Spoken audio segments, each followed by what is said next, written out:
Largamos. Bueno, entonces la idea hoy es hablar un poquito de la anatomía del sistema nervioso central y particularmente nos vamos a enfocar en el cerebro para empezar a estudiar un poquito algunos parámetros y algunas referencias anatómicas que nos van a ser útiles para informar. Bueno, van a ver que hay un montón de estructuras que están todas muy juntitas, así que por ahí al principio asusta, pero es cuestión de que vayamos separando las cosas en partes y vayamos estudiando cada parte por su lado y vayamos entendiendo la comunicación que hay entre cada uno de esos lugares. Bueno, vamos a ver. Y es muy importante saber eso, que hay cosas que están en un lado y otras que están en el otro. Entonces vamos a ver que hay algunos centros que tienen preferencia por un lugar específico, entonces eso va a ser muy útil de saber para cuando tengamos un paciente, sobre todo con los pacientes con ACV, que dependiendo del lugar donde sea ese ACV, los síntomas van a cambiar dramáticamente.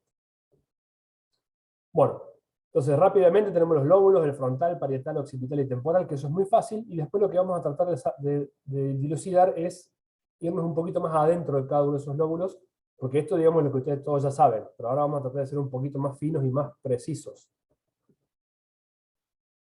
Acá hay un poquito más con colores de algunas grandes divisiones, lo que es el hemisferio cerebral, el tronco cerebral, el cerebelo, y ahora ya vamos a ir ahondando.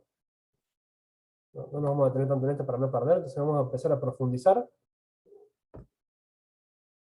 Bueno, importante que el cerebro tiene surcos, ¿sí? Esos surcos aumentan la superficie de sustancia gris, y esto está determinado por un proceso genético que se va dando con el correr de las semanas, que se van haciendo una envoltura y una impaginación las estructuras de la superficie cerebral, dando el origen a estos pliegues, estos surcos que le dan el aspecto tan característico al cerebro. Y eso es importante de que ocurra correctamente, porque si no puede haber muchos problemas en el desarrollo y puede haber problemas eléctricos en el cerebro que pueden llevar a convulsiones. Entonces fíjense esta imagen tiene un montón de nombres y parece un poco muy difícil de evaluar, pero cuando avancemos un poco más vamos a tratar de dilucidar estas estructuras y van a ver que no es tan difícil. Pero este es un buen esquema porque es importante que descubramos siempre en un estudio a dónde está el surco central, porque eso nos va a hacer la gran división entre lo que es el lóbulo parietal y frontal. Porque hasta ahora en los esquemitas se ve perfecto, pero cuando ustedes tienen el paciente y la lesión esté en esta zona, por acá en el medio, por ahí le va a costar definir si eso es frontal o es parietal, y eso tiene una importancia mayor, saber si está en uno o en otro. Y bueno, y después van a ver que cuando nos vayamos yendo hacia los costados, el lóbulo temporal, sobre todo, viéndolo en sagital, es muy fácil hacer la diferenciación entre sus diferentes surcos o circunvoluciones, surcos y circunvoluciones, perdón. Entonces vamos a poder definir bien la lesión a dónde se encuentra. Fíjense en el lóbulo temporal cómo hay surcos que cruzan básicamente siguiendo toda la extensión del lóbulo temporal y lo van a dividir en tres partes. Y eso es importante para ser más finos, porque a la hora de hacer un informe, hoy en día los neurólogos, los neurocirujanos tienen muy clara la anatomía del cerebro, o por lo menos a grandes rasgos saben ver las imágenes y saben identificar las estructuras. Entonces, que ustedes le digan a un médico especialista en ACV que la lesión está en el lóbulo temporal, es lo mismo que le digan nada, porque eso ya lo sabe. Ustedes tienen que tratar de ser más finos y decir está en tal lugar del lóbulo temporal, como para mostrarles que ustedes saben exactamente de qué están hablando. Bueno, ven, seguimos viendo millones de nombres, parece que va a ser un lío toda esta clase, pero de a poquito lo vamos a ir dilucidando. Bueno, y fíjense entonces, tenemos una forma de estudiarlo que es ver el cerebro en sagital, que eso nos va a permitir sobre todo ver muy bien la diferencia entre parietal y occipital y los diferentes surcos a nivel del lóbulo temporal. Por ahí el parietal y el frontal es más fácil verlo en el plano axial, que vamos a ver una imagen así como esta. Ya vamos a avanzar a ver imágenes reales. Pero básicamente tenemos el surco central, por delante va a estar el lóbulo frontal, por detrás el parietal, y vamos a ver que ahí es muy importante diferenciar cuál es la circunvolución precentral y cuál es la postcentral, por la información que tiene cada uno. Y después vamos a ver que el lóbulo frontal tiene también dos surcos que lo cruzan de adelante hacia atrás, igual que el temporal, y lo divide en tres partes, a la parte anterior del frontal. Después, si nos vamos a la parte orbitaria, justo por encima de la órbita tenemos los surcos orbitarios que definen esta como una H, que va a diferenciar los giros o circunvoluciones de la parte inferior del lóbulo frontal y sobre todo esta parte medial chiquita, que es el giro recto, que es muy importante porque es una zona donde frecuentemente asienta la patología, sobre todo cuando es traumática. Es muy común ver contusiones en este sector, y si no lo buscamos específicamente, por ahí nos lo vamos a comer.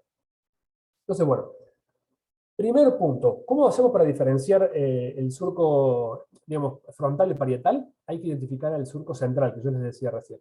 El surco central en esta imagen acá es este que voy a estar, que está viéndose con el marcado con el lápiz, con el color, ¿sí? En celeste. O sea, eso está marcando parte del surco central. Y eso que está marcando ahí es el signo del omega. Que aquí llamamos el signo del omega, es una forma muy fácil de descubrir ese primer surco, que es el que está señalado con la flecha roja, y nos va a separar frontal de parietal. Y fíjense que siempre, una forma de buscarlo cuando ustedes están barriendo con las imágenes, es que busquen el surco frontal superior, que está siempre por acá arriba, que es esto que estamos viendo acá, y ese surco va a terminar en la circunvolución precentral, que es esa que estamos viendo ahí. ¿Y cómo estoy tan seguro que es esa? Justamente por el signo del omega o del hand node. Acá está dibujado del lado izquierdo, pero del lado derecho lo podemos dibujar como este abombamiento que hace hacia atrás, el surco, ¿sí? Y le dicen el hand node en inglés porque tiene la forma de una perilla de la puerta, ¿sí? Del pomo de la puerta, pero a su vez tiene el doble sentido de que justo en esa zona están todas las neuronas que codifican la información motora de la mano, ¿sí? Entonces, por eso es importante hacer este primer reconocimiento, ¿ven? Vemos el surco y vemos el área de la mano del surco de la circunvolución precentral. Entonces, ya con esta primera aproximación, nos vamos para arriba en los cortes axiales, y una vez que encontremos que el surco frontal superior se topa con sustancia gris, y vemos que hay una parte de la circunvolución que tiene esa formita que abomba hacia atrás, eso es muy constante, lo van a encontrar siempre si lo buscan. Entonces, de esa manera ustedes se aseguran de que esto que está acá es el surco central, por delante es frontal, por detrás es parietal. Bueno, acá está esquematizado el signo del omega y el signo de la T, que es menos importante, pero es lo que yo les decía recién, que el surco frontal superior llega hacia atrás y se topa con esta circunvolución. Entonces esa es otra forma de tratar de identificarlo. O sea que en esta imagen acá, el surco central sería este que está por aquí. Bueno, ¿y por qué es tan importante? ¿Por qué empecé con esto y por qué les hago tanto lío de entrada con precentral y postcentral? Porque es una de las diferenciaciones más importantes que tenemos que hacer en el cerebro, porque hay muchas lesiones que asientan en este lugar y es importante a la hora de hacer una cirugía o a la hora de hacer un tratamiento saber qué le va a pasar a ese paciente. Entonces, supongamos que tenemos una lesión nodular y hay que sacarla o hay que biopsiarla, hay que saber muy bien en qué parte está, porque uno puede hacer mucho lío si entra en un lugar donde hay mucha información. Entonces, acuérdense que la circunvolución precentral, o sea, lo que es el lóbulo frontal, va a tener la corteza motora primaria, ¿sí? Y acá hay un esquema donde ya lo vamos a ver mejor, de la información a dónde está. Y en la postcentral, que es el lóbulo parietal, es la corteza sensorial primaria. O sea, todo lo que es la información sensitiva de ese paciente va a estar centrada en esa corteza. Entonces es muy importante. Una lesión adelante va a ser motora, y si está por detrás del surco central va a ser sensitiva. El dibujito que estaba esquematizado ahí, acá lo vemos un poquito más claro, que es los dibujos del homúnculo, ¿sí? Que es básicamente la representación anatómica de las áreas que cada parte del cerebro codifica. Entonces, el hand node, que es el que veíamos antes, que sería más o menos esta zona, es el que tiene toda la información de la mano, a nivel motor, y atrás muy cerquita está la zona que codifica también para lo sensorial de la mano. Fíjense que son bastante parecidos. Esa zona que vimos antes es la zona de la mano. Si nos vamos para la parte medial, vamos a tener información del tronco y del miembro inferior. Y si nos vamos hacia abajo, vamos a tener más información de la cara. Ese es el dibujo anatómico de la representación y de las áreas. Lo que es muy importante, porque fíjense que solamente la mano tiene un montón de corteza. Esto es lo que simbolizan estos dibujitos, estas esculturas, que la mano tiene muchísimas neuronas dedicadas a eso, simplemente porque tenemos mucha motricidad en la mano y tiene mucha motricidad fina y muchas cosas que hacemos con ellas. Entonces es muy importante que sepan que esa área es clave. Por eso lo del área de la mano, y por eso empezamos con esto. Porque fíjense, este fue un paciente que se le hizo un tratamiento, tenía un problema en la carótida interna, hizo una lluvia embólica, y uno de los hits que tuvo fue en esa zona. Fíjense, ustedes ya saben ahora de sobra que esto que está acá es el surco central, y esto que está por delante es la circunvolución precentral. y como prestaron muchísima atención, ya saben de sobra que esto es el ham node, o es el área de la mano, el signo del omega. Entonces esa pancita que hace la circunvolución precentral, todo eso tiene la información dedicada a la mano. Y efectivamente este paciente cuando se despierta había quedado con un déficit en su mano derecha. Podía mover el brazo, pero el problema era que no tenía motricidad fina en las manos, le costaba mover los dedos. Entonces, eso es importante que ustedes sepan, porque a la hora de informar esto, le dicen ustedes le preguntan al que lo está evaluando, ¿cómo está la mano derecha? ¿La está moviendo bien o no? Y cuando lo vayan a revisar, seguramente va a tener un problema en la mano y van a decir, che, ¿cómo saben estos chicos? ¿Qué espectáculo? ¿Cómo identificaron todo con una sola imagen? Bueno, por eso es la importancia de conocer ciertos parámetros anatómicos. No hace falta que en este momento aprendamos todas las circunvoluciones del cerebro, pero sí las que tienen la mayor información. Supongamos que el paciente este no hubiese tenido la lesión acá, sino que la lesión isquémica aguda sería acá, ¿sí? Fuese en este sector acá. Si ustedes se acuerdan, el homúnculo vamos a tratar de pasarlo al plano axial. Si esta era la mano, por este sector vamos a tener la información del torso, y hacia la parte medial, y ya descendiendo hacia abajo, vamos a tener toda la información del miembro inferior. Entonces, si el paciente hubiese tenido el infarto en esta zona, en vez de en esta zona, su déficit sería en la pierna y no en la mano. Y fíjense que cerquita que están casi pegaditos, y sin embargo, la sintomatología es diametralmente opuesta. Entonces, por eso es importante que ustedes aprendan a reconocer ciertos parámetros anatómicos para que ustedes puedan hacer la diferencia a la hora de hacer un reporte. Y para que puedan ser más finos. Porque yo siempre le digo a los residentes cuando informan conmigo que si me dicen que una lesión está en el lóbulo frontal, es lo mismo que me digan que la lesión está dentro de la cabeza, porque es muy, muy poco específico. Para arrancar está bien, pero la idea es que vayamos profundizando y seamos cada vez más finos, porque no es lo mismo esa lesión, esta lesión o una lesión acá adelante. Sería totalmente distinto. Bueno, y después nos faltaría una circunvolución del lóbulo frontal, porque hasta acá teníamos la precentral y después la circunvolución frontal superior, media e inferior, dividida por esos tres surquitos, que eso lo tenemos que ir viendo en el barrido. Pero después nos va a faltar ver la cara orbitaria por un lado, y después la parte medial del lóbulo frontal. Y en la parte medial hay una zona, ustedes van a ver el cuerpo calloso muy fácil, y es importante que reconozcan que por arriba del cuerpo calloso está la circunvolución o el giro del cíngulo, ¿sí? Que eso va de adelante hacia atrás, involucrando frontal y parietal. ¿Sí? Eso es importante que lo tengan en cuenta, porque también puede ser que la lesión esté en la parte profunda y cortical del lóbulo frontal y la van a ver mejor en un plano sagital, o digamos, a la hora de describirla, si quieren ser precisos a dónde está, la van a tener que ir comparando en el axial y el sagital para ver a dónde se ubica dentro de esta circunvolución. Pero no es lo mismo que ustedes digan que esté en la circunvolución del cíngulo que esté en la corteza de la circunvolución frontal media o superior. ¿Sí? Bueno.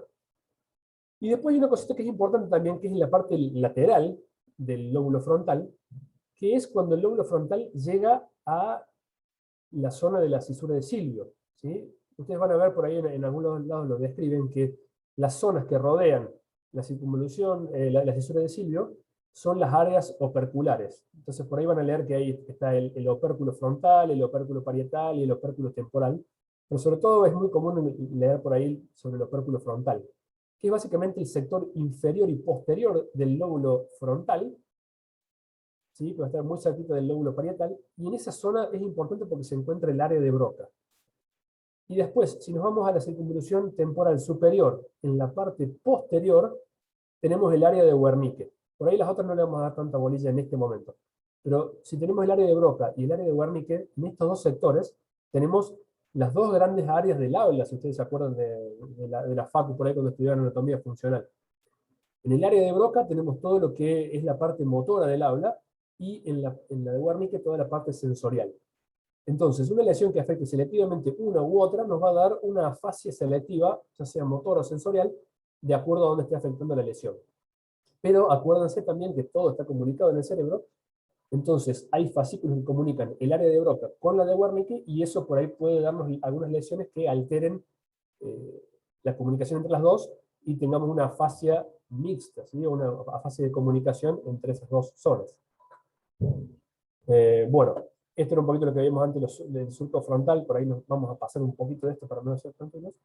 Bueno, y vamos a ver un poquito algunas secuencias en resonancia, que por ello sé que ustedes están recién arrancando y algunas cosas les va a parecer el chino básico, pero vamos a tratar de ir viendo algunas secuencias de resonancia y algunos ejemplos de cosas para que tratemos de ver y entender por qué nos sirve la anatomía que estábamos viendo recién. Bueno, en esta imagen acá están básicamente todas las secuencias que usamos para poder estudiar el cerebro en neuro, ¿sí? Tenemos una secuencia T2 acá arriba a la izquierda, una secuencia T1, después tenemos una secuencia de difusión, ¿sí? Esta es la parte B1000 de la difusión, esta es una secuencia de susceptibilidad magnética para evaluar sangrados, esta es una angio, estas acá son estudios funcionales del cerebro y esta es una tractografía. O sea, fíjense toda la cantidad de cosas que podemos hacer para el cerebro, muchos de ustedes ya lo habrán ido viendo en la práctica diaria, y después también podemos hacer resonancias del bebé y poder evaluar la anatomía del cerebro del feto. Así que realmente se tienen que afinar porque cada vez hay más cosas para ver y cada vez es más fácil verlo. Bueno, entonces, fíjense, este es un cerebro normal. Acá tenemos una secuencia T1, secuencia T2 y una secuencia FLAIR, que es básicamente lo mismo que una secuencia T2, nada más que acá se le ha suprimido la señal del agua, ¿sí? Se ha atenuado la señal del agua. Entonces, de esa manera podemos ver eh, las lesiones que se ven en el T2 resaltadas, porque no tenemos ya la señal del líquido que nos distraiga. Bueno, acá tenemos de vuelta un T1 con gadolinio, fíjense cómo se ve el realce en las estructuras venosas, y después tenemos en el plano sagital el T2 y el FLAIR. Y fíjense acá lo que yo les mostraba antes, anatómicamente acá tenemos el cuerpo calloso, por encima de esto, la corteza que vemos acá arriba, es la corteza de la circunvolución del cíngulo. O sea que si ustedes están viendo una lesión que está en la parte profunda del lóbulo frontal, fíjense en la parte sagital, si está bien medial y bien cortical, puede ser una lesión en esa circunvolución. Bueno, después acá tenemos una tomografía versus una resonancia, ¿sí? Esta es una resonancia en T1, y fíjense, esto por ahí es una cosa medio básica, pero por ahí les puede servir, porque al principio yo se les pregunto, y por ahí les cuesta diferenciar cuál es T1, cuál es T2, cómo me doy cuenta. Y yo lo que les digo siempre es que la secuencia T1 es la única que respeta los nombres. De las 4 que tenemos acá, o sea, entre tomografía, T1, T2 y FLAIR, la única que respeta el nombre es el T1, porque tiene la sustancia blanca blanca y la sustancia gris gris. Las demás lo tienen invertido eso. La sustancia blanca es más oscura y la gris es más clarita, es más blanca. Entonces fíjense que en el cerebro, el T2 y en el FLAIR pasa lo mismo. Estas porque son esencialmente el mismo tipo de secuencia. Pero bueno, eso es una cosa como para arrancar, porque al principio por ahí están en la guardia, están viendo, les dicen, a ver, mostrame el T2, y ustedes dicen, uy, ¿cuál será el T2? A ver, este, aquel. Porque entre el líquido y si hay líquido, el T1 y el T2 es fácil de distinguir, pero entre el T1 y el FLAIR por ahí se les arden los libros. Entonces acuérdense de eso, que el T1 es el que respeta los nombres. Ahí están con los nombres puestos.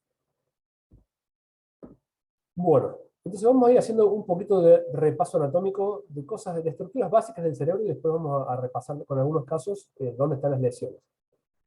Fíjense acá. Por acá pasa el corte. Esta es la imagen sagital. Vemos acá esta estructura que está acá delante del cerebelo, que es todo esto que está acá. Esta estructura acá es parte del tronco.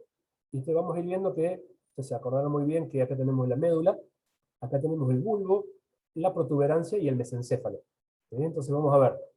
Acá tenemos el bulbo, el cerebelo, y entre medio de los hemisferios cerebelosos va a estar esta estructura que les comunica, que es el vermis.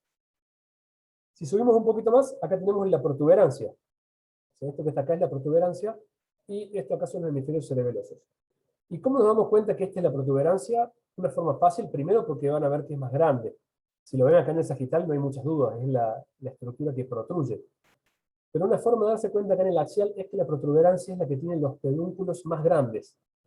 Porque acuérdense que está todo comunicado, y el tronco está comunicado con el cerebelo. Entonces vamos a tener acá el bulbo, esto es el cerebelo, acá la protuberancia, el cerebelo, y el mesencéfalo del cerebelo. Y está todo comunicado. Este con este a través de los pedúnculos cerebelosos inferiores, los medios y los superiores. Eso es fácil.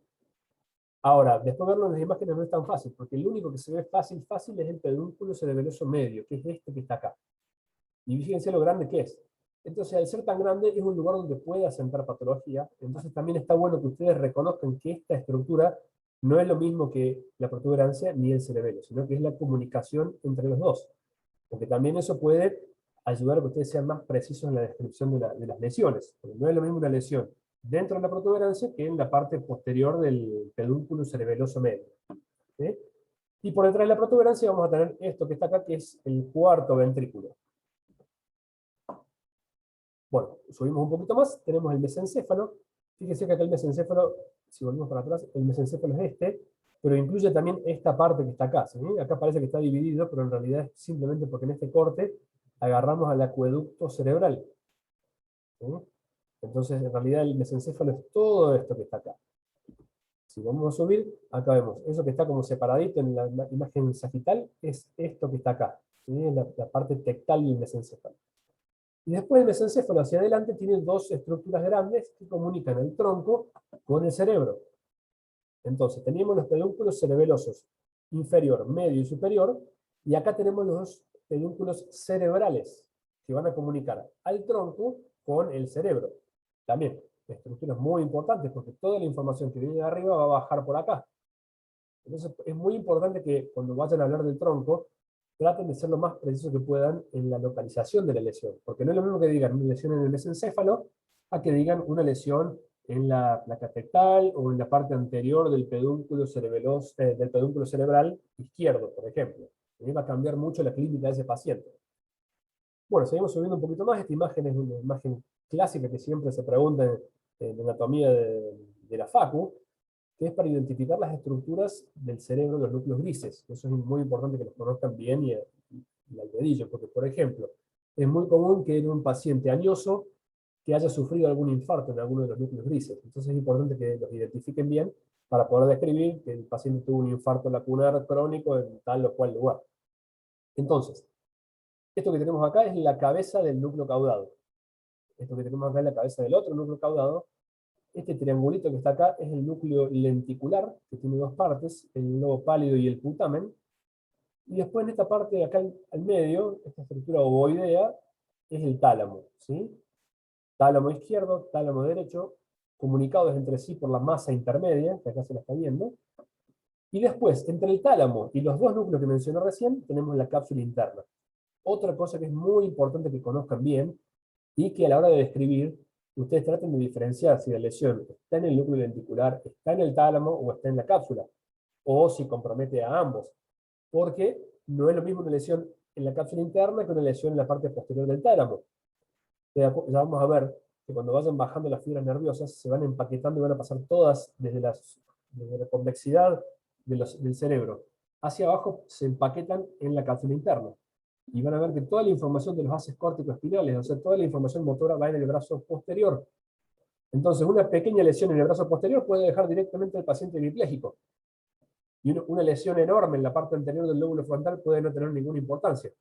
Entonces, por eso es importante que ustedes conozcan estos reparos, no es por capricho, pero a la hora de informar, por más que sean residentes, estaría bueno que empiecen a tratar de afinar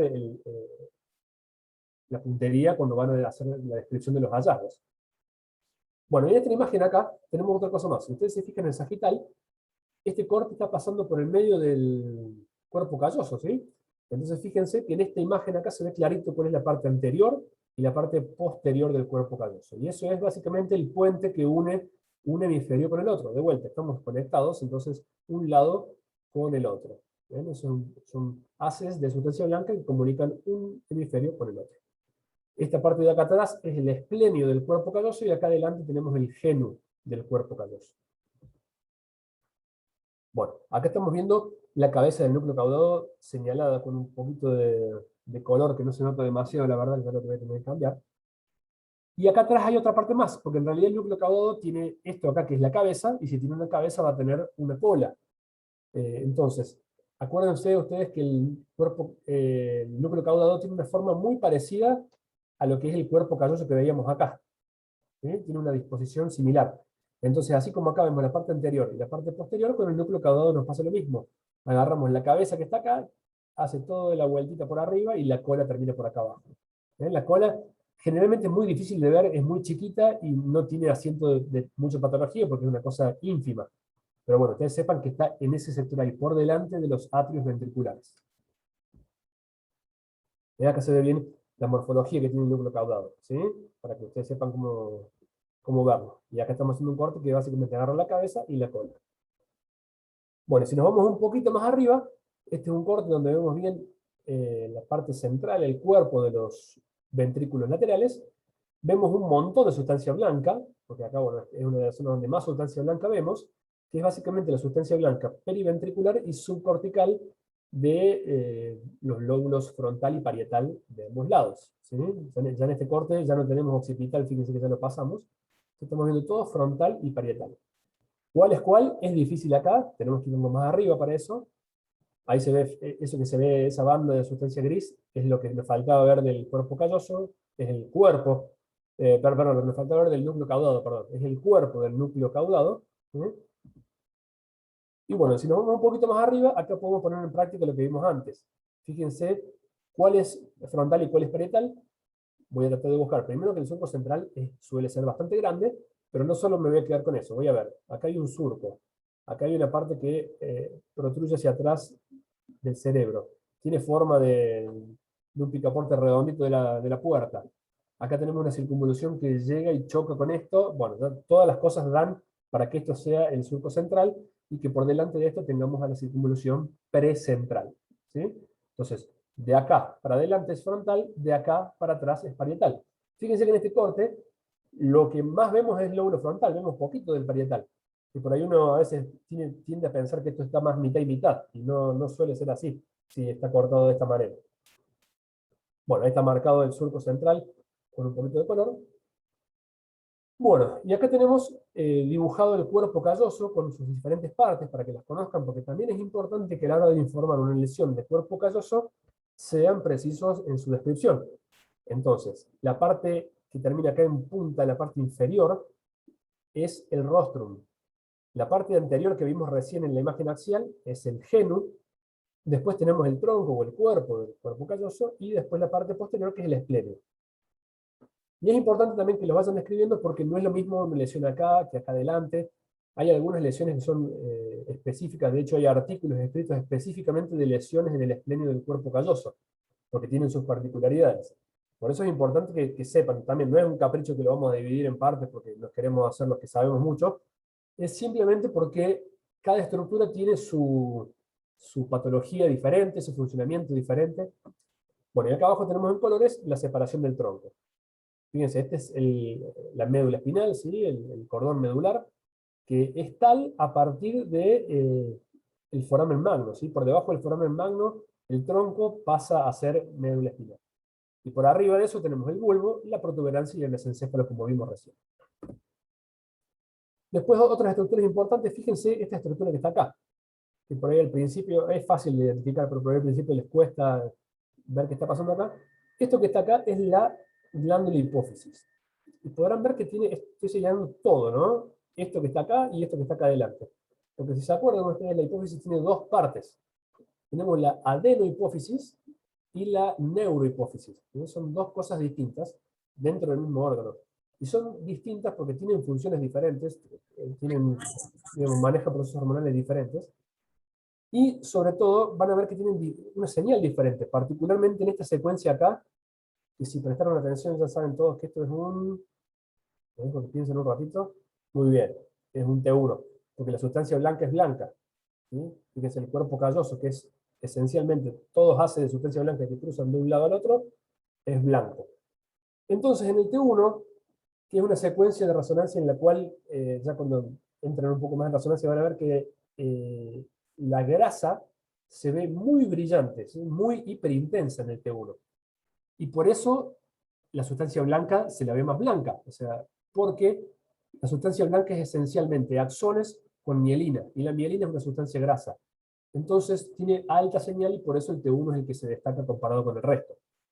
Y una de las características de la hipófisis es que la adenohipófisis tiene un tejido muy similar al cerebro, pero la neurohipófisis tiene un alto contenido de grasa. Entonces, por eso la vamos a ver mucho más intensa a la neuro que a la adenohipófisis. Eso es importante de reconocer, porque también puede mostrarnos alguna patología esto. Si no vemos a la neurohipófisis, puede ser que haya algún problema que haya invadido la neurohipófisis, o puede ser que esté en situación ectópica. Pero bueno, identificarla correctamente nos asegura de que por lo menos anatómicamente está todo donde debe estar y no hay nada grosero ahí. Bueno, y esto que está acá, se lo estoy marcando en verde, es la amígdala cerebelosa, que eso también es una cosa importante que reconozcan, es una parte del cerebelo que en algunos casos puede estar por debajo del foramen magno. Acá vemos que si trazamos una línea imaginaria, esa amígdala se encuentra dentro de lo que es el cerebro y no supera el nivel del foramen magno. Pero si esto estuviera muy por debajo del foramen magno, podría hablarnos de una patología como las malformaciones de Chiari, ¿sí? Cuando el cerebelo empieza a descender por debajo del foramen magno, eso puede traer problemas, generalmente son cosas congénitas y puede traer sus problemas puntuales de acuerdo a cuántas alteraciones asociadas tenga, si es eso aislado o no. Pero bueno, esa es otra cosa importante que tienen que tener en cuenta cuando evalúen una imagen sagital, es ver bien a la hipófisis y ver las amígdalas cerebelosas para no comerse ninguna alteración en esos dos sectores. Bueno, vamos a repasar un poquito, acuérdense que estamos conectados, sobre todo ahora más que nunca. Entonces acuérdense de las cosas que comunican un lado con el otro, como el cuerpo calloso y los pedúnculos cerebrales y cerebelosos.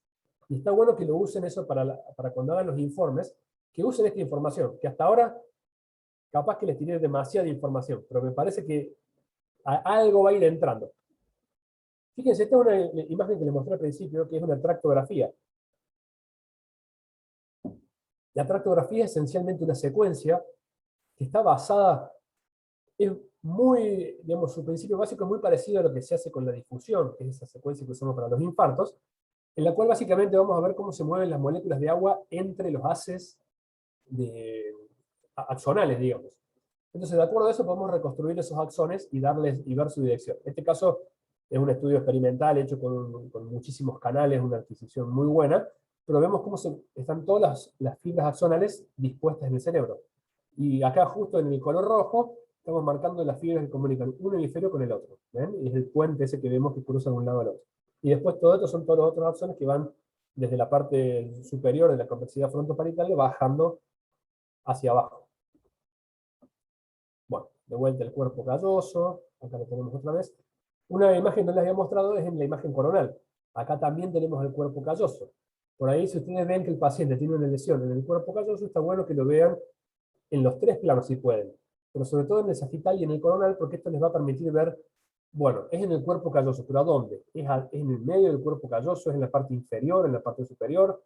¿Es realmente cuerpo calloso o es más la sustancia blanca adyacente al cuerpo calloso? Bueno, ustedes pueden ir siendo cada vez más finos en esa descripción si van tratando de ver las imágenes en todos los planos. ¿Sí? Y después acá abajo tenemos la cabeza del núcleo caudado y el núcleo lenticular con con las fibras que comunican entre sí. Por eso en conjunto se los llama el cuerpo estriado, porque se ve como un aspecto estriado entre ellos dos, entre esos dos núcleos. Bueno, de vuelta a los pedúnculos que yo les comentaba antes. Acá, fíjense, en esta imagen tenemos muchas de las comunicaciones resumidas. El cuerpo calloso que vimos antes, con el génuo acá adelante, el esplénio acá atrás, los pedúnculos cerebrales y los pedúnculos cerebelosos más fáciles de ver, que son los medios. ¿Sí? ¿Se acuerdan del cerebelo con protuberancia? Están esquematizados para verlo bien. Bueno, y otra cosa que está todo conectada, que es importante que también conozcan para saber y entender su patología, es el sistema ventricular que está dibujado acá. Básicamente, si pudiéramos todo lo tridimensional compactar en una imagen, veríamos que esto acá es el sistema ventricular. Bueno, vamos a ver de vuelta acá, ahí lo vamos a repasar por ahí en las imágenes, pero fíjense, tenemos la parte central de los ventrículos laterales. Estos son los cuernos frontales. Esta es la parte posterior, que básicamente de acá sale el cuerno occipital y el cuerno temporal, que es la zona que le llaman atrial, ¿sí? El atrio ventricular. Entonces tenemos cuerno frontal, el atrio ventricular, y esta es la parte, es el cuerpo de los ventrículos laterales. Y fíjense que acá hay una comunicación hacia abajo. ¿Sí? Estos dos ventrículos laterales, a través de los forámenes de Monro, que son estos que están acá, comunican con eso que se empieza a ver ahí, que es el tercer ventrículo. El tercer ventrículo lo vamos a ver acá en el medio, por debajo de los tálamos. Acá tenemos el corte de los tálamos, por debajo va a aparecer el tercer ventrículo. ¿Ven? Ventrículos laterales, forámenes de Monro. Y acá lo vemos en el plano coronal, eso que yo les decía, para que vean cómo se ve en otro plano. Los ventrículos laterales, forámenes de Monro, y vemos cómo entran a la parte anterosuperior del tercer ventrículo, que es esto que está acá, todo eso que está ahí. Ese corte coronal pasa por ahí, y estamos viendo exactamente esto. Bueno, y si yo bajo un poquito, entonces, de este corte bajo a este, acá vemos en la parte central el tercer ventrículo. Si yo después sigo bajando, vamos a encontrarnos con ese pequeño orificio, que es el que veíamos antes en el sagital, que era el acueducto cerebral, que eso va a comunicar el tercero con el cuarto ventrículo, que es este que está acá. Entonces, fíjense cómo se vería. En sagital, por ahí es difícil ver el tercer ventrículo suelto, porque es muy, muy finito, entonces engancharlo en un corte solo es prácticamente imposible. Bueno, no imposible, pero no es tan común, siempre va a haber otras estructuras superpuestas, haciendo volumen parcial, pero básicamente el tercer ventrículo es algo así. Entonces, de acá adelante hacia acá atrás, se comunica con el acueducto cerebral y de ahí al cuarto ventrículo. ¿Sí? Bueno, entonces vamos a ver un caso práctico para entender por qué pasa esto. Digamos, ¿para qué me sirve todo esto? ¿Por qué sirve? Porque supongamos que el paciente tiene una lesión nodular en la placa tectal del mesencéfalo. ¿Sí? Supongamos que tiene un nódulo acá. Lo primero que va a pasar es que el efecto de masa va a cerrar esto. Entonces esto va a producir una dilatación del sistema ventricular para arriba de esto. O sea, va a afectar al tercero y a los ventrículos laterales. Pero habitualmente al cuarto ventrículo no le va a hacer nada. Ahora, si vemos que están todos los ventrículos dilatados, bueno, habrá que ver. ¿Hay algo que produzca dilatación de esos ventrículos? ¿Hay aumento de producción de líquido cefalorraquídeo?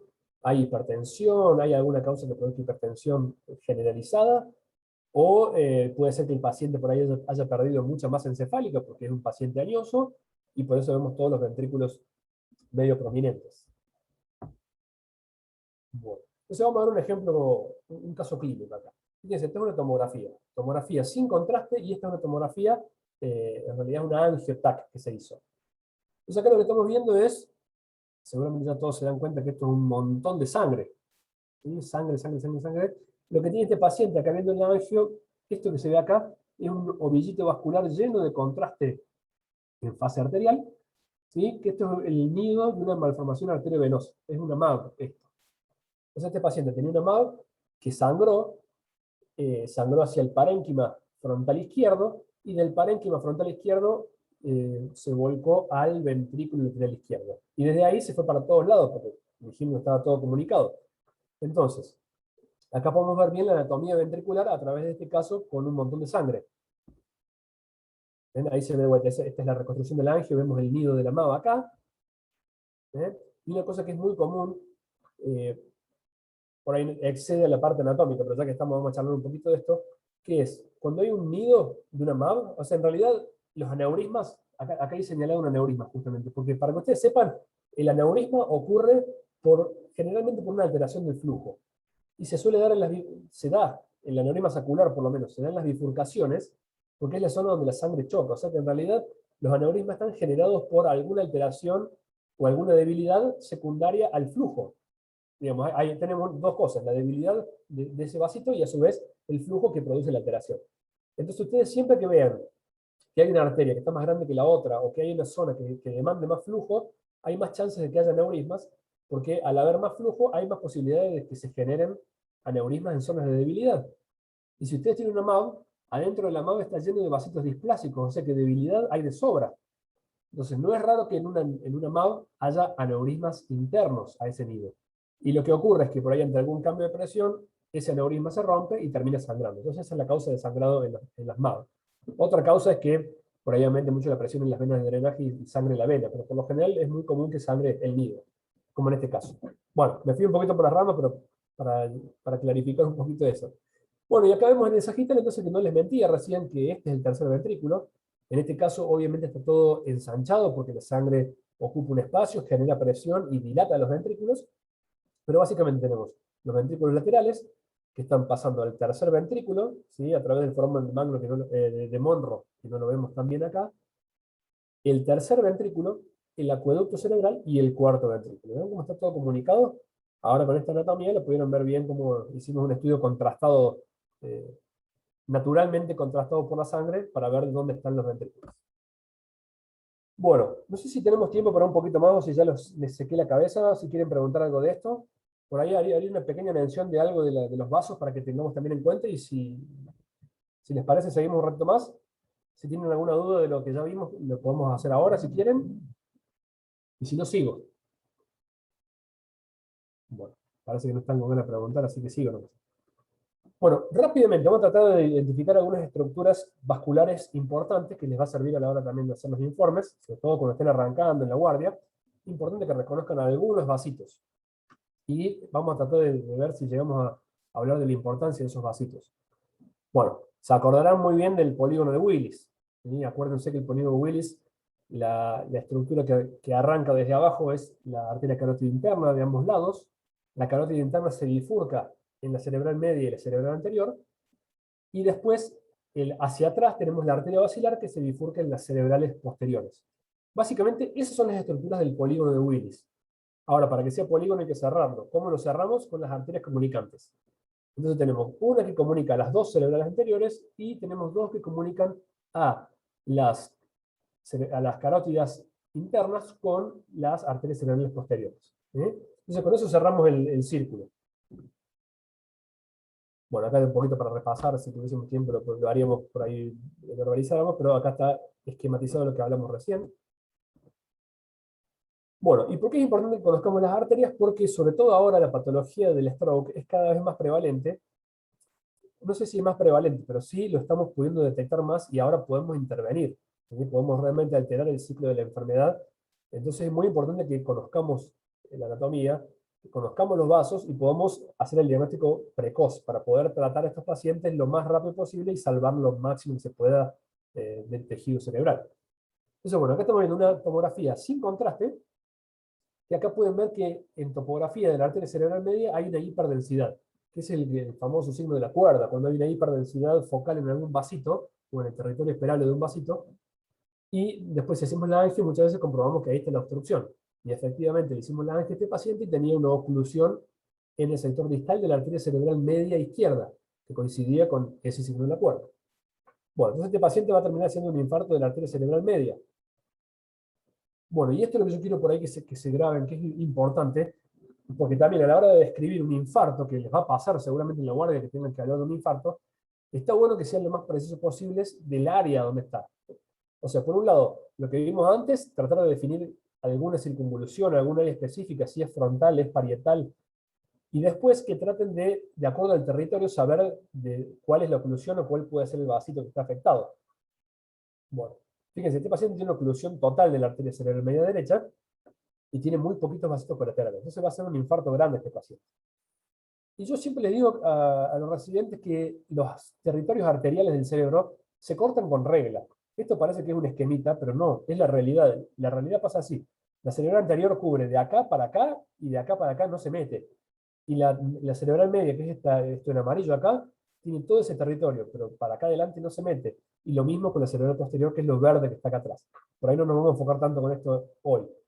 Pero sepan, miren, fíjense cómo se ve en rojo el territorio de la cerebral anterior, es así como se lo ve cortado con regla, ¿sí? Delimitado con regla. Entonces, bueno, fíjense, este paciente que tenía esa oclusión tan grande, fíjense el infarto que hizo, y esencialmente hizo el infarto de toda esa zona que vemos en amarillo acá. ¿Ven? Por ahí, bueno, el esquema de la anatomía del paciente va a variar un poquito, pero básicamente es el triángulo de la arteria cerebral media. Y la cerebral media tiene ramitas perforantes que irrigan a los núcleos de la base, entonces también ha perdido los núcleos de la base este paciente. Fíjense este otro caso, este era un paciente que tenía una oclusión de la cerebral anterior, exclusivamente la cerebral anterior, y hizo un infarto bien bonito, bien delimitado en esa zona. Y lo mismo con la cerebral posterior, fíjense, cerebral posterior, todo ese territorio que es lo que vemos en verde acá, pero fíjense que el resto del territorio está totalmente respetado. Entonces eso es importante, ustedes ven un infarto que está afectando al tálamo, porque el tálamo ven que está en verde, el tálamo es de la cerebral posterior, o al lóbulo occipital, o esta parte bien, bien medial. Ustedes van a decir, y el problema está en la cerebral posterior, de ese lado, vamos a buscarla. Entonces ustedes ya van afinando la puntería. No es lo mismo que digan, y esto acá, no sé, me parece que es parietal, qué sé yo. No, ustedes van a ver esta imagen, se van a ir al plano sagital también y van a ver si es parietal, si es occipital, si es frontal, a dónde está esa lesión. Bueno, y acá estamos viendo una resonancia. Lo de recién en todas tomografías, esto es una resonancia. Bueno, fíjese de paso cómo se ve en un infarto en tomografía. Estos dos infartos están súper establecidos, ya están bien evolucionados, entonces se lo ve perfecto el tejido que ya no está viable con el resto del parénquima normal. Incluso acá ya se está viendo mucho efecto de masa, ven que la línea media está desplazada. En este caso, uno bien evolucionado, un infarto más chiquito, un poquito menos de efecto de masa, bombando un poquito acá nada más. Y este es un infarto un poquito menos evolucionado, que por ahí es un poquito más sutil. ¿Cómo van a ver un infarto en la etapa bien aguda en tomografía? De paso, aunque por ahí excede un poquito el tema, pero ya que estamos lo vemos. Básicamente van a ver algo parecido a esto. Esencialmente lo que ven es que la sustancia blanca y la sustancia gris pierden su diferenciación. Van a ver la densidad de la sustancia blanca también en la corteza. O sea que es como que la parte gris de la corteza se pierde. La parte, perdón, más blanquita de la corteza se pierde. Se va a equiparar un poquito. Van a ver todo que es del mismo color. Y por ahí esto es un artefacto, no es real, pero van a ver algo así, como que la corteza se pone más oscurita. ¿Sí? Eso se ve en el agudo. Es sutil y por eso es importante conocer qué le está pasando al paciente para orientarse mejor anatómicamente. Bueno, entonces esto es en resonancia. En resonancia es mucho más fácil porque si tenemos la secuencia de difusión, cuando hay un infarto agudo, la difusión realmente brilla mucho. ¿Sí? Tenemos una marcada hiperintensidad en la secuencia de 1000, y esto que es el mapa que acompaña a la secuencia de difusión, que es el mapa de ADC, que uno, mira el otro, tiene hiperintensidad en la secuencia de difusión, tiene baja intensidad en esta, podemos decir que eso es un infarto agudo, ¿sí? De cerebral media. Y acá vemos infartos agudos en resonancia en la cerebral anterior y la cerebral posterior. Y fíjense que yo no les mentía cuando les dije que la cerebral posterior también le da sangre al tálamo, porque fíjense que tiene un infarto en el lóbulo occipital, pero también en el tálamo. ¿Eh? Entonces, fíjense, si hay una lesión en el tálamo, uno por ahí piensa que es la cerebral media, pero está muy cerquita de lo medio, pero en realidad al tálamo le da sangre la cerebral posterior habitualmente. Bueno, algunos ejemplitos más. Acá se ve por ahí uno un poquito más sutil. Todos estos otros son bien establecidos como para que vean bien la diferencia. Y después también tienen que ver los infartos cerebelosos, que son muy comunes y tienen estas formitas generalmente como de cuña o alargaditos en este sentido. ¿Sí? Muchas veces van a encontrar la secuela de un infarto cerebeloso, porque a veces esto no da una clínica muy franca y el paciente no consulta, o por ahí consultó y no consultó en su institución. Pero siempre que vean una lesión alargadita de atrás hacia adelante, siguiendo este eje, que es el de los vasitos perforantes, puede tratarse de un infarto cerebeloso agudo o evolucionado, depende de cómo se enseñar. Bueno, y así como vimos esas áreas que se delimitan con regla, sepan que entre medio de esas áreas hay vasitos terminales muy chiquitos que irrigan, entonces esa es una zona crítica de irrigación. Entonces, cuando un paciente, por algún motivo, tenga una hipoperfusión, puede hacer infartos en las zonas críticas de irrigación, como este caso. ¿Ven? En este caso es una zona de perfusión limítrofe o crítica, como lo van a encontrar por ahí, entre lo que es territorio cerebral anterior y territorio de la arteria cerebral media. Entonces, estos infartos con esa distribución así son clásicos infartos en las zonas críticas de irrigación porque el paciente tuvo alguna hipoperfusión. Bueno, no sé si creo que ya estamos con el tiempo, ¿no? Me parece que era una hora nomás. Quedan, Marcos, 4 minutos y ya estaríamos. Bueno, por ahí las venas un poquito más largas si nos vamos a poner fino en esto, así que si quieren podemos hacer las preguntas ahora. No sé qué les parece. ¿Alguno quiere preguntar algo? No sé si fue muy rápido, la verdad que ahora que lo veo, no sé si lo hablé demasiado de golpe. Yo tengo una pregunta con respecto al infarto cerebeloso. Solamente, digamos, lo distinguimos por la hipodensidad, digamos, el cambio de densidad no sería como una comparación, como dijo, entre la pérdida, digamos, de sustancia blanca y sustancia gris, como que se ponían similares como en el cerebro. Sí, no, en realidad sí es lo mismo. En este caso, todos estos infartos acá son todas tomografías por ahí un poquito viejas, estas porque son de un libro que tenían todos los esquemas juntos y por eso lo puse. Pero básicamente todos los infartos van a ser iguales, porque el cerebelo, al igual que arriba, tenemos también sustancia blanca y sustancia gris, nada más que las folias del cerebelo son mucho más chiquitas que los surcos del cerebro. Entonces por ahí está todo empaquetado distinto ahí abajo. Pero en definitiva, el infarto cerebeloso vos lo vas a distinguir porque pasa lo mismo. Hay menor densidad en la parte cortical y se equipara a la sustancia blanca. Eso es igual. Por ahí lo que te puede ayudar a diferenciar que es un infarto y no otra cosa es esta distribución. Porque en este caso acá tenemos como la cuña, ¿sí? Como si fuese una porción de pizza. Pero, pero a veces lo van a ver mucho más chiquito, a veces ven simplemente una pequeña bandita finita de alteración de la densidad o de la señal si es resonancia.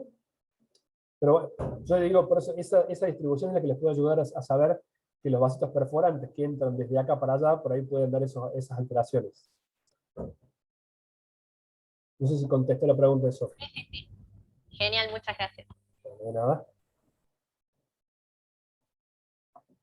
¿Alguna otra cosa? ¿Alguna cosita que haya ido muy rápido por ahí que quieran que repase? Por ahí lo que pueden hacer es ahora cuando tengan un tiempo, cuando estén de guardia, es agarrar cualquier cerebro que les llegue normal, ya sea en tomografía o en resonancia, y traten de identificar todas estas cosas que estuvimos viendo hoy. Porque por ahí, hoy creo que los maté con un montón de información toda junta, pero ustedes acuérdense del surco central, del signo del omega, o el HAM-NOG ese, y traten de identificarlo en los estudios, van a ver que es bastante más fácil de lo que uno cree, esa diferenciación. Y ustedes con esa diferenciación ya tienen una gran parte adentro, porque diferenciaron el parietal del frontal, que son dos áreas muy distintas anatómicamente y funcionalmente. Entonces, ya ahí tienen una buena... Si usted es un médico y le dice, no es parietal, fíjate que está por delante del surco central, ya dice, bueno, perfecto, coincide con la clínica. Si no van a hacer ninguna pregunta, por ahí puedo mostrarles un casito que tuvimos hoy. A ver si lo encuentro. Para que vean para qué sirve todo esto de la diferenciación anatómica de las cosas. Un segundito.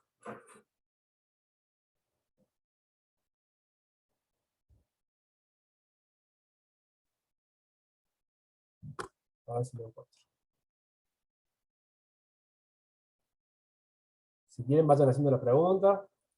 Sé que están todos ansiosos por preguntar y aprender de todo. Bueno, este es un paciente que entró con una clínica medio vaga, con un deterioro del sensor y sospechaban que tenía un infarto. Ahí les comparto la imagen.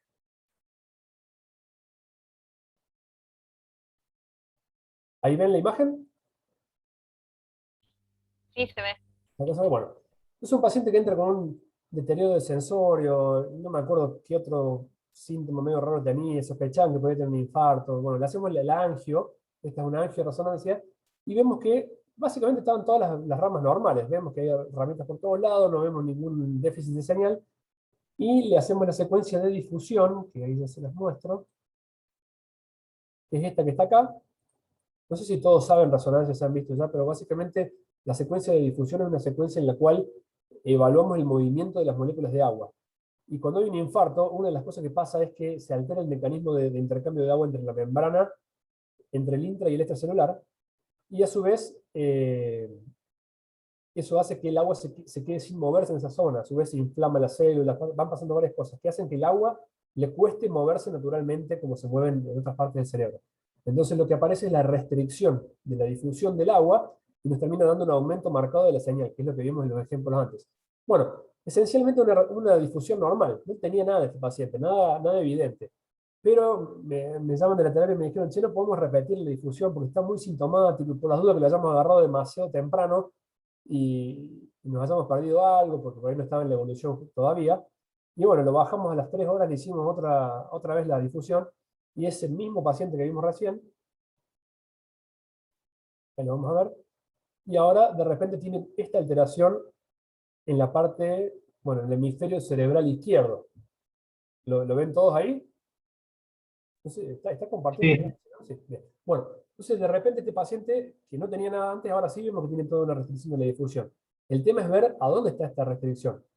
Entonces, ahora tenemos que empezar a repasar y poner en práctica todo lo que vimos recién. Porque cuando vino la neuróloga a verlo conmigo, yo tuve que ser lo más preciso posible para que la doctora sepa antes de revisar al paciente con qué se iba a encontrar. Porque bueno, venía justo a verlo al paciente y pasó antes por diagnóstico antes de ir al internado a verlo. Pero fíjense, yo lo que hice fue irme para arriba, que es lo que tienen que hacer ustedes, me voy bien para arriba. ¿Ven? Acá tenemos el cerebro, me fui bien para arriba. Y acá tenemos esto que está acá, que es lo que yo creo que puede ser el surco central. ¿Por qué? Porque veo que esta circunvolución acá tiene una parte que abonda, ¿sí? Como el signo del omega, que veíamos antes. Entonces digo, bueno, puede ser que sea. Entonces, si esto es real, yo tengo que encontrar un surco que va de acá para adelante, que es el surco frontal superior. Y, a ver, lo vamos a ver, y efectivamente, de este lado veo esto, de este lado veo esto, y hay un surquito que va hacia adelante y se frena acá. Entonces yo digo, bueno, entonces hasta acá llega lo frontal, ¿ven? Hasta acá llega el lóbulo frontal. Ese es el precentral. Perfecto, entonces yo ya identifiqué frontal de parietal. Ahora me voy para abajo y veo dónde está la lesión. Y la lesión en realidad agarra un poquito de la parte de la circunvalación postcentral, que se acuerdan que tenía toda la parte sensitiva, y después parte del lóbulo parietal. Y si yo sigo bajando, veo que tiene una partecita que se mete casi en el lóbulo temporal, ahí abajo. ¿Ven? Acá está la cisura de Silvio. Entonces eso es importante porque yo le dije a la doctora que este paciente tiene afectado un poquito la circunvalación postcentral y después el resto es la parte inferior del lóbulo parietal izquierdo y un poquito el lóbulo temporal. Y me dice, claro, porque vos sabés, cuando me lo presentaron me dijeron que tenía fascia el paciente, pero en realidad no es tanto la fascia lo que tiene, sino que en realidad el paciente tiene un déficit sensitivo del lado derecho. Entonces coincidía la clínica con esto. Por eso es importante, ¿ven? Porque yo le podría haber dicho, no, mira, esto está en la parte frontal, y vos decís, pero che, pero no le afectó nada a lo motor, sería raro. Entonces es importante que ustedes sepan dónde están las lesiones para poder identificar exactamente qué le está pasando a ese paciente. Bueno, no sé si quieren hacer alguna pregunta. Ahora sí, o si no ya vamos cerrando, que es tarde. El cerebro de residente ya está agotado. Han trabajado mucho hoy seguramente. Bárbaro, Marcos. Si no hay más preguntas, chicos, los que tengan que recuperar, ingresen ya. Tienen hasta las y 45 para resolver el recuperatorio. Y los que no tienen que recuperar, ya están libres. Bueno, perfecto. Gracias, Marcos. Hasta luego. Muchas gracias, Doc. Vamos, de nada, adiós. Gracias.